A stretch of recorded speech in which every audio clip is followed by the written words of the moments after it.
오늘도 뜨거운 이슈 시원하게 풀어보겠습니다. 킹스맨 김수민 사평론가 나오셨습니다. 안녕하십니까? 네, 반갑습니다. 자, 정치권 소식부터 정리해 보겠습니다. 먼저 어제 쌍특검 법안 국회에서 정부로 이송이 됐습니다. 네, 쌍특검 법안은 김건희 영부인에 대한 특검 그리고 대장동 50억 클럽에 대한 특검 이렇게 두 가지를 가르켜서 쌍특검 법안이라고 하는데요.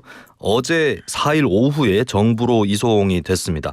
네, 자 앞서 대통령실 거부권 행사를 바로 시사한 바가 있는데 뭐 오늘 결정 날 수도 있을 것 같아요. 네, 지난 1월 2일에 정기적으로 이제 보통 화요일에 국무회의를 열죠. 이날에 국회에서 정부로 법안이 이송이 안 됐기 때문에 국무회의 안건이 되지 않았거든요. 그런데 오늘 금요일에 임시 국무회의를 연 것으로 봐서는 거부권 행사를 위한 국무회의다. 이렇게 보셔도 무방할 것 같습니다. 그렇기 때문에 빠르면 오늘 대통령이 이 쌍특검 법안에 대해서 거부권을 행사할 것으로 보입니다.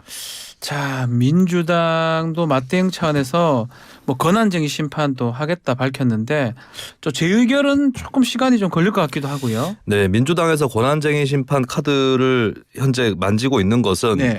대통령 본인이 배우자의 문제가 걸려 있는 법안을 거부권을 행사해도 되는가, 그러니까 이해관계의 충돌 아닌가 이런 인식 때문에 권한쟁의 심판을 준비를 하고 있는 것이고 또 그 밖에도 야당의 그 야권 정당들 공동으로 추가적인 행동을 계획을 하고 있기 때문에 재의결에는 시간이 걸릴 것으로 보입니다. 물론 국민의힘에서는 이것을 빨리 재의결에서 부결시키는 게 낫다는 판단 하에 다음 주에 본회의에서 표결하자라고 주장을 하고 있는데 현재 여소야대 지형이기 때문에 국민의힘 요구가 관철될 가능성은 낮아 보입니다.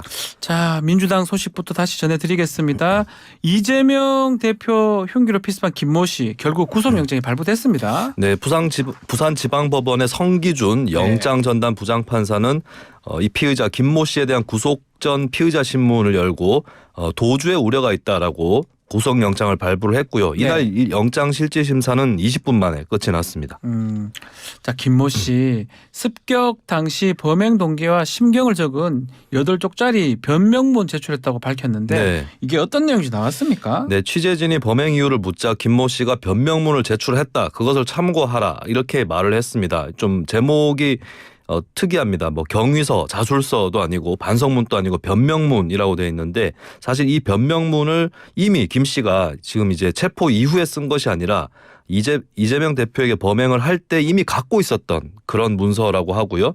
경찰에서는 이제 이 변명문을 압수해서 분석을 해왔는데 오늘 오전에 이제 언론을 통해서 일부 내용이 알려졌습니다. 이 변명문은 8쪽짜리 내용이었고 이 내용 중에 보면 역사라는 언급이 여러 차례 들어가 있었고 자신의 신념을 설명한 것으로 알려졌고요. 그리고 직접적인 범행 동기보다는 현학적인 단어들로 채워진 난해한 문장이 나열됐다. 이렇게 알려지고 있습니다. 변명문 뭐 형사 절차에서 이런 변명문이라고 용어를 쓰지는 않습니다. 네. 진술서 뭐 이렇게 표현을 하는 게 많은데 아마 본인이 변명문으로 적었던 것 같고요. 그 타이틀을 내용이 그런 것 같아요. 범행은 했는 거는 인정을 하지만 내가 왜 하게 됐고 변명할 거리가 많다. 막 그런 의미에서 변명문이라고 썼던 것 같은데 변명문을 제출했다. 또 이것을 봐라. 어떤 의도라고 봐야 됩니까? 일단은 전형적인 확신범이라고 봐야 될 것 같습니다. 이 변명문에는 정확하고 구체적인 범행 동기를 적지는 않았다라고 하는데요. 다만 역사 그리고 사명이란 단어도 들어가 있었다고 합니다. 그렇기 때문에 자신이 우발적으로 뭐 감정적으로 어떤 범행을 했다기보다는 본인의 신념에 따라서 했다라고 하는 확신범의 성격, 이것은 분명히 이 변명문에서 보여지는 그런 내용인 것 같습니다. 자, 한편 어제 이재명 대표가 입원해 있는 서울대병원 브리핑을 가졌는데요. 어떤 내용이었습니까? 네, 앞서서 몇몇 언론들이 민주당이 왜 브리핑을 하느냐, 서울대병원이 얘기를 해야 된다 이렇게 비판을 하기도 했는데요. 서울대병원이 어제 이를 의식하기라도 한 듯이 브리핑을 가졌습니다. 이게 이제 환자의 상태에 관련된 브리핑이기 때문에 가족 동의 없이는 할 수 없는 것인데 이 대표 가족이 동의를 했기 때문에 서울대병원이 브리핑을 했고요. 일단은 이제 민승기 이식혈관 외과 교수가 이 대표 수술 집도의로서 직접 브리핑을 했는데요. 그동안 이제 언론을 통해서 잘못 알려졌던 것이 뭐 1.5cm 가량의 열상이다 이렇게 알려졌었는데 정확하게는 1.4cm 길이의 자상이다라고 하는 거였고요. 그리고 좌측 목 부위에 흉쇄 유돌근 뭐 목빗근이라고도 하는데 네. 그 위에 이제 자상을 입었다라고 설명을 했습니다. 그리고 근육을 뚫고 그 아래 있는 속목 정맥 60% 정도가 예리하게 잘려져 있었고 핏덩이가 고여 있었다라고 설명을 했고 다행히 동맥이나 주위 뇌신경, 식도, 기도 손상은 관찰되지 않았다라고 아하. 덧붙였습니다. 자, 이 대표 이 부상 정도 두고도 진실 공방 또 흉기냐 뭐 젓가락이냐 네. 무슨 이런 얘기도 계속 있었는데 또 다른 논란이 좀 있습니다. 부산대 병원에서 이재명 대표를 헬기로 이송한 배경을 두고 진실 공방이 좀 이어지고 있는 것 같은데 네. 어떤 내용이죠? 일단 서울대병원의 민승기 교수에 따르면 사건 당시 부산대병원 권역외상센터장과 서울대병원 응급의료센터 당직 교수, 외상센터의 당직 교수 이렇게 연락이 돼서 이 대표의 이송을 결정했다라고 했습니다. 그러면서 경험이 많은 혈관외과 의사의 수술이 꼭 필요한 상황이었고 그래서 부산대병원의 전원 요청을 받아들여서 수술을 진행했다 이렇게 설명을 했습니다. 근데 또 부산대병원이 또 반박을 했습니다. 전원 요청한 적도 없고 우리가 수술을 하려 했다 이런 입장도 나왔네요. 네, 부산대병원이 반박에 나섰는데요. 사실과 다른 이야기들이 있다라고 하면서 서울대병원 발표 내용에 반박을 제기를 했습니다. 부산대병원 측의 얘기에 따르면 이재명 대표를 치료하는 이 치료술은 기술적으로 물리적으로 충분히 부산대병원에서 가능한 것이었다라고 하는 거고요. 부산대병원 권역외상센터를 찾은 외상 환자가 다른 병원으로 이송 간 사례는 처음 있는 일이다라는 게 부산대병원 관계자의 얘기이기도 합니다. 그리고 수술을 집도할 의사가 다른 수술 중이거나 당직 의료진이 없을 경우가 아니면 병원에서 먼저 전원 요청을 하는 일은 없다라고 주장하기도 했습니다. 근데 이게 지금 그렇게 중요한가요? 어디서 수술하는 게? 부산대학교, 네. 서울대학교 목숨 걸고 이렇게 얘기를 해야 되는 그 정도가 되는 건가요? 현재 이제 부산 의사회 같은 경우는 헬기 이송까지 문제를 삼으면서 필요한 환자들의 사용 기회를 박탈했다 이렇게 돼가지고 이게 이제 부산에서는 수술을 할 수 없는 것이었는가라고 하는 이게 쟁점으로 그래서 이제 이게 지역 의료의 현실을 무시한 것이냐 뭐 이런 논란까지도 제기가 되고 있는 그런 상황이긴 합니다. 중요한 상황이라고 봐야 됩니까? 이게 논란되는 게? 근데 헬기 이송 같은 경우는 이제 특혜 시비는 있을 수 있는데 네. 물론 이런 건 있어요. 이재명 대표나 그 가족 입장에서는 경황이 없고 굉장히 위급한 상황이었기 때문에 그 가족들한테 책임을 묻는 것은 좀 가혹하다고 볼 수 있는데 근데 다만 이제 민주당이라든지 이 의료계라든지 이 사이에서의 논쟁은 계속 일어날 수밖에 없지 않을까 그렇게 보입니다. 자, 이어서 국민의힘 소식도 다뤄보겠습니다. 한동훈 위원장 연일 강폭 행보를 이어가고 있는데 어제 광주 갔습니다. 네, 취임 이후 처음으로 한동훈 비대위원장이 광주를 방문을 했습니다. 보통 광주에 방문을 하면 5.18 민주묘지를 참배를 하는데 근데 그 일정 이전에 오전에 광주 학생 독립운동 기념탑 먼저 참배를 했고요. 네. 그다음에 국립 5.18 민주묘지를 참배를 했습니다. 그리고 광주 서구의 김대중 컨벤션 센터에서 열리는 국민의힘 광주시당 신년인사회에 참석을 했고요. 그리고 오후에는 장소를 옮겨서 충북 청주에서 열리는 충북도당 신년인사회에 참석을 했습니다. 자, 그리고 그간 논란이 좀 있었던 5.18 정신 헌법 수록에 대해서 찬성한다 이런 입장을 내놨습니다. 네, 뭐 국민의힘 사이에서 5.18 정신 헌법 수록에 찬성한다라고 하는 건 처음 나온 입장은 아닙니다. 그렇죠. 윤석열 대통령도 대선 때 제시를 했던 공약이고요. 한동훈 위원장이 이것을 다시 강조를 했는데 5월의 광주 정신은 어려운 상황에서 민주주의를 지키는 정신이다. 대한민국의 헌법 정신과 정확히 일치한다라고 하면서 헌법 전문에 5.18이 들어가는 이유에 대해서 강조를 했습니다. 말씀하신 대로 윤석열 대통령 공약이기도 합니다. 그렇지만 바꾸려면 헌법 개정, 개헌이 필요한데 이에 대한 입장이 있었습니까? 네, 한동훈 위원장이 밝힌 바로는 우리 헌법이 개정된 지가 굉장히 오래됐다. 헌법에 대한 문제는 절차적 문제도 굉장히 중요하다라고 하면서 어떤 식으로든 헌법 개정 절차가 이뤄진다면 지금 상황에서 5.18 정신을 헌법 전문에 수록하는 것을 반대하는 세력이 아무도 없을 것이다라고 말을 했습니다. 이걸 좀 풀이를 하자면 5.18 정신의 헌법 전문 수록 하나를 위해서 개헌을 하기보다는 개헌을 하게 된다면 그때 5.18 정신 문제를 이제 헌법 전문에 수록을 한다라고 하는 거. 그래서 뭐 한간에서는 원포인트 개헌을 주장하기도 했었거든요. 네. 근데 그보다는 개헌을 하게 되면 그때 꼭 넣겠다 이런 입장으로 해석을 해볼 수 있겠습니다. 자, 또 지금 최근 이재명 대표 피습으로 인해서 경호 문제가 도마에 올랐는데 어제 그 한동훈 위원장 이를 의식했을까요? 경호를 대폭 강화했던 모습이 포착이 됐습니다. 네, 광주 경찰청 소속 기동대 4개 중대가 예. 동원이 됐고 5개 경찰서에 정보과까지 동원이 됐습니다. 일부 언론에서는 경찰 인력이 뭐 280명 이상 동원됐다라고 하는데 뭐 추가적으로는 400명까지 동원됐다라고 하는 보도도 있었습니다. 네. 그리고 경호를 하는 인력들이 눈에 잘 띄었죠. 왜냐하면 빨간 마스크를 함께 쓴 이 그 사람들은 사람들은 뭐예요? 네, 당원들이었습니다. 당원들이에요? 빨간 마스크? 자원봉사하는 경호원들이었고요. 그리고 이제 경찰 인력들도 한 위원장을 자주 에워싸는 그런 모습을 보였습니다. 그래서 대선 후보보다도 높은 수위의 경호다라고 하는 그런 평가도 나왔습니다. 좀 이례적인 모습도 좀 연출이 됐습니다. 유튜버들이 많이 있던데 충돌은 없었습니까? 네, 일단 그 유튜버들은 대개 국민의힘이나 한동훈 위원장을 지지하는 성향의 유튜버였다고 볼 수 있겠습니다. 이 예. 유튜버들과 지지자 수십 명이 5.18 묘역에서 한동훈 화이팅을 외치면서 악수를 요청을 하기도 했고요. 사실 이제 이게 경호상으로는 민감한 그런 상황이기 때문에 네. 경찰과 당직자들이 저지를 하면서 그러니까 양쪽의 정치적 성향이 달라서 그런 게 아니라 한꺼번에 몰리니까 경호상의 이유로 경호상 문제로. 그래서 좀 저지하고 이러면서 실랑이가 일어나고 충돌 양상이 어느 정도 조금 펼쳐지는 그런 모습도 있었습니다. 알겠습니다. 자, 정부가 또 어제 2024년 경제정책 방향을 발표를 했는데요.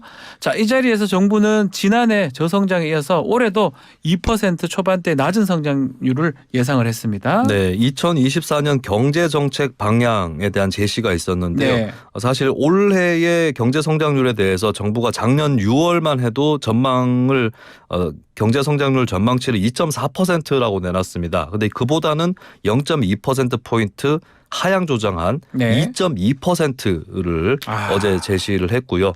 작년 하반기부터 수출이 살아났다. 그래서 경제 회복에 대한 기대감이 있다라고 그렇게 얘기들이 많이 됐었는데 근데 예상보다는 경기 여건이 개선이 좀 덜 됐다. 이렇게 현재 해석이 되고 있고 그리고 올 상반기에도 뚜렷하게 경기가 회복되지 않으면 올해 경제 성장률이 1%대까지도 떨어질 수 있다라고 하는 것이 2.2%라고 하는 성장률 전망치에 드러나 있습니다. 작년, 재작년 물가가 너무 많이 뛰었거든요.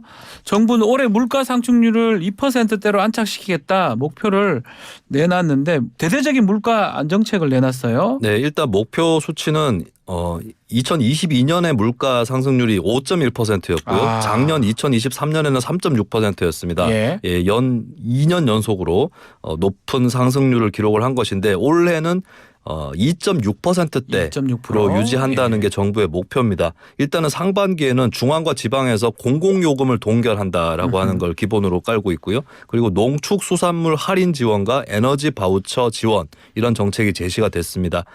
그리고 이제 상반기 카드 사용액 지난해보다 5% 이상 증가 할 것으로 보이는데 20% 소득 공제 또 이제 노후차를 교체하면은 개소세를 70% 한시적으로 인하한다. 이런 방안들도 내놨습니다. 자, 또 정부가 어제 세컨드홈 정책도 소개했는데요. 이 정책대로라면 뭐 가평에 별장 한 채를 산다 하더라도 1주택자로 간주가 된다는 거죠. 네, 세컨드홈 두 번째 주택 뭐 이렇게 해석을 할 수 있겠는데요. 지역 경제와 부동산 경기 활성화를 위해서 정부가 활성화 정책을 펴기로 했습니다.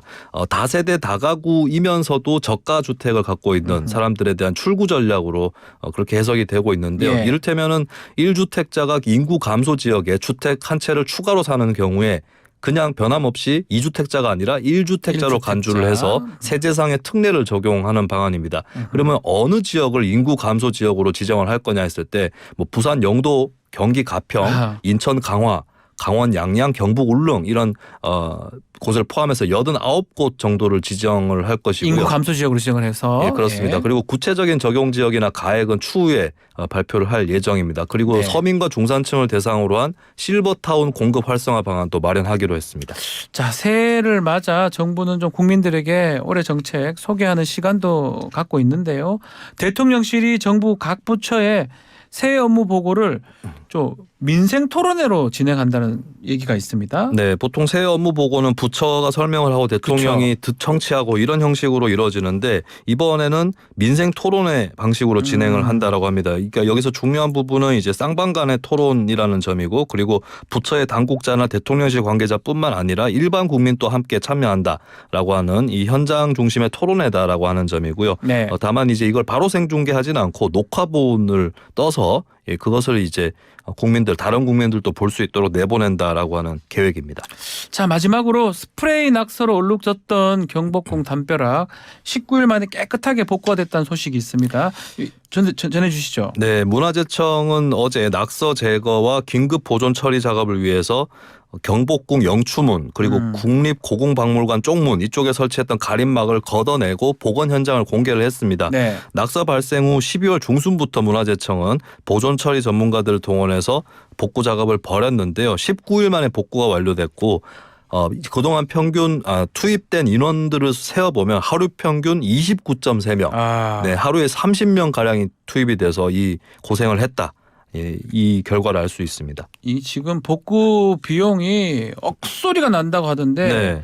이 비용 전액을 낙서범한테 청구를 하겠다는 얘기가 있어요. 네, 여기에 뭐 여러 가지 기구들이 써있습니다. 예. 레이저 세척기, 스팀 세척기, 블라스팅 장비 이런 것들을 임차료하는 것만 해도 946만 원이었고요. 그리고 방한 장갑, 정화통, 방진복 이런 소모품만 해도 1,207만 원. 여기까지만 합쳐도 2,153만 원인데 아까도 말씀드렸지만 하루 평균 30명 가량이 고생을 하지 않았습니까? 인건비까지 합쳐가지고 복구 비용을 계산을 하는데 약 1억 원이 될 것이다라고 하는 게 문화재청의 추산이고요. 예. 예, 복구율이 이제 앞으로 100%가 되면 전체 복구 비용을 감정평가 전문가에게 의뢰해서 구체적으로 산출을 하고 이것을 낙서범에게 손해배상 청구를 해서 받아낸다라는 계획입니다. 낙서범이 지금 10대거든요. 네, 그러면 10대 같은 경우는 어떻게 되는 거죠? 돈이 선배 없겠, 청구. 아니 뭐 부자나 10대도 네네. 있겠지만 통상 이 10대가 돈이 뭐 있겠습니까? 뭐 10만 원 뭐 얼마 받는다고 했다고 하는데 네. 자 이렇게 되면 민법상 부모가 배상할 책임이 있습니다. 관리 네네. 감독자 책임을 져야 되고 네. 부모가 배상을 해야 되고 아마 부모하고 낙서범한테 공동으로 지급 청구를 할 거고요. 하게 되면 부모가 아마 변상을 하지 않을까 생각이 드는데 글쎄요 1억 정도 상당히 큰 비용이 나왔네요. 자, 뭐 어쨌든 이전에 문화재 훼손 사고 났을 때 뭐 단순 복구 정도만 하고 뭐 행사 처벌했었던 것 같은데 손해배상 청구는 이번이 처음인 것 같아요. 네, 2020년에 문화재보호법이 개정된 이후로 처음으로 손해배상 청구를 하게 됐습니다. 이에 대해서 문화재청 관계자의 설명은 문화재 훼손에 대한 문화재청의 강경한 입장을 보여주기 위해서 손배상 청구까지 한다라고 그렇게 설명을 했습니다. 네. 자, 킹스맨 여기서 마무리하겠습니다. 김수민 평론가 감사합니다. 네, 고맙습니다.